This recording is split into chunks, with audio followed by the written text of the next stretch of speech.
What's going on, everyone? Welcome back to the channel. We are your hosts, the Distorted Theorists, and we are coming to you live from Cineplex Theaters here in St. John's after just coming out from the 17.5-hour long Avatar Fire and Ash. I was going to say The Way of Water, The Way of Water 2. Listen, it was kind of like The Way of Water 2, but before we get into our almost spoiler-free review, as always, if you want to support the channel, we do appreciate if you would just take 1 second to hit our subscribe button, hit our like button, and obviously, if you've seen the movie, leave us some comments what you thought. Peter. And again, we're going to do our best to be spoiler-free. Yeah, and we'll try to give you a notification if we are. But Peter, you kind of hit the nail on the head. It's The Way of the Water too. This takes place very quickly after the last film. It is. It's basically, if you want to look at it in terms of trilogy, like I wouldn't say it's The Way of Water, because it is called Fire and Ash for a reason. Yeah. But great reason. I honestly thought that we were kind of done. I thought it was just going to be like, okay, we're done with the Water Tribe, and I as well. And no, the Water Tribe.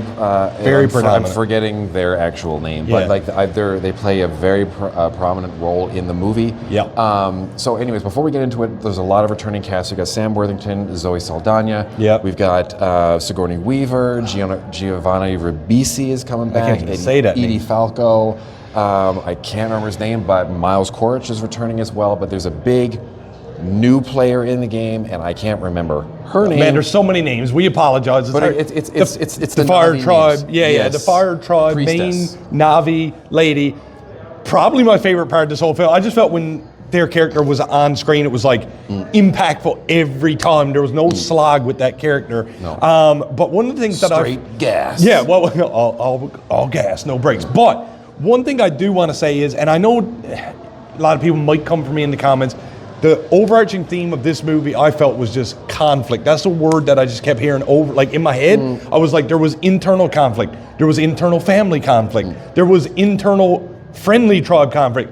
Internal, external tribe conflict. It was just like everywhere. But, you know, we looked at each other in the movie, and I leaned over about halfway through, and I said, I'm already liking this way better than this last one. And that's the other thing. So this is, I enjoyed The Way of Water, but The Way of Water was a much more flowy, whimsical elegant movie, spectacle. It was much more in terms of like, again, this is what we waited 12 years for, however long it was. We see the technology that's creating water and all that stuff, and so we got to see that almost documentary vibe.